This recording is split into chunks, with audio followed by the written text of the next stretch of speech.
Лето в Крыму в самом разгаре. Пляжи популярных курортов полуострова готовы к летнему сезону. Набережные, обустроенные зоны отдыха, уютные кафе и рестораны готовы встречать самых дорогих гостей – туристов. Однако на набережной Ялты сегодня не так многолюдно. Начало нынешнего курортного сезона в Крыму пока не оправдывает ожиданий. К примеру, Алушта и Ялта, традиционно заполняемые туристами уже в мае, сейчас в разгар июня непривычно немноголюдны. Нет толкотни на пляже, а в ресторанах, в кафе и вовсе пусто. По словам местных жителей, гостей в Крыму в этом году совсем мало. В том году, вот именно с начала июня были пляжи вообще полные, даже не это. А в этом году немножко, людей меньше, конечно, но я думаю, это потому, что самолеты не летают. Если бы самолеты, просто в поезда, все, билетов нету, люди не могут добраться, и машины, вот только причина в этом, так что я думаю, что наладится. Людей, естественно, меньше, но на это есть свои причины. Не очень много народу. Вот так мы прошли сейчас по набережной, людей не очень много. А с чем это связано, как считаете? Ну, с чем связано? Может быть, погода. Еще люди никак не приехали, не созрели, наши отдыхающие. Может быть, с этим связано. Может быть, еще связано то, что у нас не работает аэропорт на данный момент. Все вместе. Владельцы торговых точек и кафе еще в мае начали свою работу, надеясь на большой поток отдыхающих. Однако и они отмечают, что сегодняшние показатели по количеству туристов далеки даже от прошлогодних, когда действовали коронавирусные ограничения. Очень мало в этом году вообще людей. Так, туристы есть, но спроса никакого нет. Мало очень. Предпринимателям тяжело сейчас выживать. Мы не ожидали, что такое лето будет. Но надо жить дальше.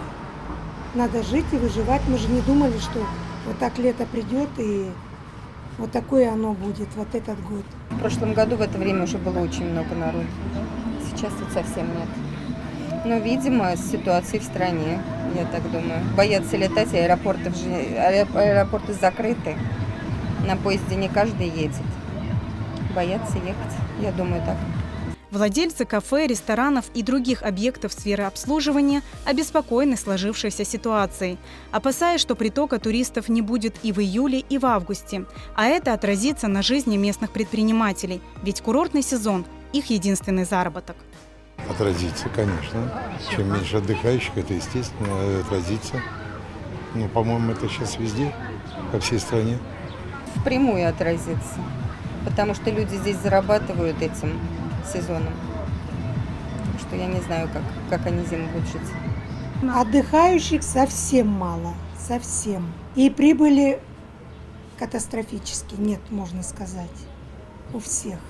В течение дня нашей съемочной группе все же удалось встретить у моря беззаботно гуляющих и восхищенных отдыхом в Крыму туристов. Как оказалось, ради этого им пришлось проделать тяжелый путь. Ведь сегодня попасть на полуостров не так-то просто. Аэропорт Симферополя по-прежнему закрыт.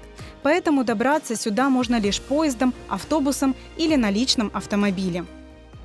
В Крым добирались очень тяжело. Во-первых, нету поездов, мало.